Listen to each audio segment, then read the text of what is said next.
민주당은 오늘부터 3일간 전당대회 예비 경선에 들어갔고 모레 당대표 후보는 3명으로 압축되는데요. 어제 오후 열린 합동연설회에선 시작부터 후보들 간의 거센 설전이 벌어졌습니다. 그동안 적통 경쟁을 넘어서 파묘전까지 벌였던 과열 상황이 합동연설에서까지 이어졌다는 비판이 나오고 있는데요. 영상으로 먼저 보겠습니다. 앞으로 2년, 지난 1년처럼 또다시 명청대전 기사 제목을 보길 원하십니까? 지난 선거에도 전국의 주요 지역을 커버하지 못한 당 지도부가 2년 후에 전국 총선의 간판으로 작동하겠습니까? 당대표는 대통령의 정책을 뒷받침하면서도 민심을 제대로 전달해서 대통령이 민심과 유리되지 않도록 대안을 제시할 수 있는 능력 있는 당대표가 되어야 합니다. 클린 선거하겠습니다. 네거티브 하지 않겠습니다. 저는 2대1, 3대1로 때리면 맞겠습니다. 그러나 그 상처를 당원들께서 지켜주시리라 믿습니다.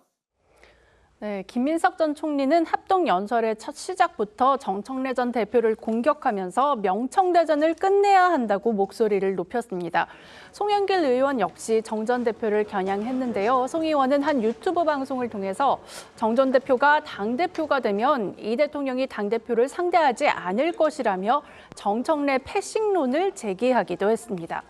두 사람으로부터 합동 공격을 받는 모양새가 되자 정 전 대표는 때리면 맞겠다. 대신 당원들이 지켜달라며 맞대응에 나서는 대신 일종의 약자 포지션을 자처하는 모습을 보였습니다. 정치권에선 정 전 대표가 약자 마케팅에 나섰다. 친명계와 대통령과 가까운 힘센 후보들의 연합군에 혼자 맞서고 있다.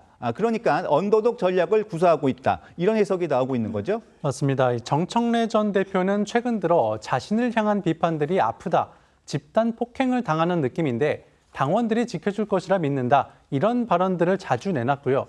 만나는 사람들마다 자신을 보고 괜찮냐고 묻는다. 우시는 분들도 많다며 어머니, 이럴 때 저는 어떻게 해야 하나요? 라는 글을 SNS에 올리기도 했습니다. 김 전 총리는 이런 정 전 대표를 향해 왜 갑자기 약자 행보를 보이냐며 공개적으로 비판에 나섰습니다. 감성에 호소하는 정청래 전 대표와 그런 정 전 대표를 공격하는 김민석 전 총리 목소리 이어서 들어보시죠. 저를 다 공격하시고 비판하시는데 많이 아픕니다. 살살 좀 해주시기 바랍니다. 저는 일편단심 민주당 바보입니다. 같은 동지로서 참 서글프고 마음이 아픕니다. 2대1, 3대1 거의 집단 폭행 당하듯이 제가 하고 있는데 제가 맞을수록 당원들께서 저를 보호하고 지켜주실 것이라 믿습니다. 온갖 기득권으로 힘쓰던 당대표가 왜 갑자기 약자 행보를 하며 집단 폭행 운운합니까? 대표 한 번 더 하자고 멀쩡한 당을 깡패 소굴에 비유하는 자기 정치의 끝은 도대체 어디입니까? 민주당 전당대회가 지나치게 과열되고 있다는 지적이 이어지고 있는 상황에서 정청래 전 대표가 직접 타고 다니는 차량이 파손되는 일까지 벌어졌다고 하는데 문성진 기자, 어떻게 된 일입니까? 네, 이 정청래 전 대표 측에 따르면요, 이 사건이 발생한 건 이 합동연설회가 끝난 어제 저녁 7시쯤이었다고 합니다. 이 정 전 대표가 탑승하고 있던 차량을 신원이 특정되지 않은 누군가가 이 발과 어떤 도구 등을 이용해 가격했는데 정 전 대표는 다치지 않았지만 차량이 상당히 파손됐다는 겁니다. 정 전 대표 측은 후보를 향한 위협과 폭력에 깊은 유감을 표한다면서 관련해 경찰 조사가 진행 중이라고 밝혔습니다. 이 의원님, 지금 범인을 특정할 수는 없지만 일단 정 전 대표 차량이 파손되는 일까지 벌어졌습니다. 아주 과열되는 상황인데 지금 정 전 대표가 연일 집단 폭행을 당하고 있다 보니 나를 지켜달라, 이런 감성적인 발언을 내놓으면서 사실 약자 마케팅에 나서고 있는 상황에서 이런 일까지 벌어졌습니다. 자, 이런 약자 마케팅 경선에서 전당대회에서 통할까요? 저는 좀 먹힐 것 같아요. 지금 김민석 후보, 송영길 후보가 정청래 후보를 너무 지나치게 공격을 해요.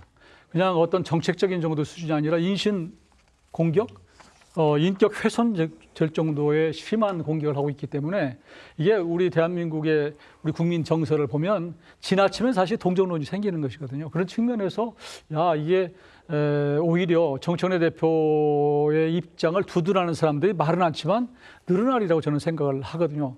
더구나 이번에 이제 정청래 대표가 타고 있는 차량을 어떻게 파손한 이런 일까지 생겼는데 그것은 결국은 왜 이런 현상이 생겼느냐? 위에 후보들이 죽기 살기식으로 지금 싸우고 있다 보니까 지지자들은 더 감정이 격해진 것이거든요. 그래서 이제 정청래 대표의 차를 지금 이렇게 훼손한 일까지 생겼는데 이런 것들은 결국은 정청래 대표에게 유리할 거다. 저는 그렇게 생각이 되고요. 결국은 이 전당대회가 화합의 장이 되지 않고 인신 공격의 장이 되면 나중에 전당대회 끝나고 나서 하나가 될까? 저는 굉장히 부담이 되는 이재명 대통령에게도 부담이 되는 상황이 벌어지지 않을까 싶습니다. 부원장님 어떻게 보십니까? 약자 마케팅 통할까요?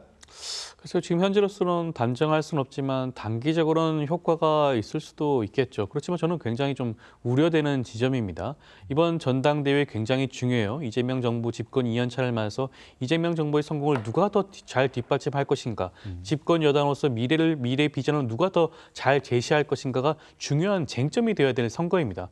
경선, 당내 경선 당연히 치열할 수밖에 없어요. 과열될 수도 있습니다. 그렇지만 지켜야 할 그런 부분들 금도가 분명히 있다고 해요. 지금 집단 폭행을 당하고 있다고 정청래 후보가 주장을 하는데 이것은 어떻게 보면 당연한 겁니다. 전임 대표예요. 연임을 도전하는 거 아니겠습니까? 보통 일반적으로 전임 대표가 부족했던 부분들을 지적을 하고 내가 더 잘하겠다라고 하는 것이 일반적인 선거 전략의 방식입니다. 그것을 가지고 2대1, 3대1 싸움을 걸고 있다라고 표현한다. 굉장히 과도한 그런 대리 프레임이라고 할 수가 있겠고요. 이런 감정적 언어를 사용하게 되면 자칫 잘못하게 되면 감정의 골이 더욱더 깊어져서 선거 이후에 민주당 전체의 그런 통합과 그런 화합에 문제가 될 수도 있는 그런 부분 분명히 있습니다. 그렇기 때문에 이러한 선거 전략을 계속 유지하는 것은 민주당을 위해서도 바람직하지 않다라는 생각이 들 수밖에 없을 것 같습니다.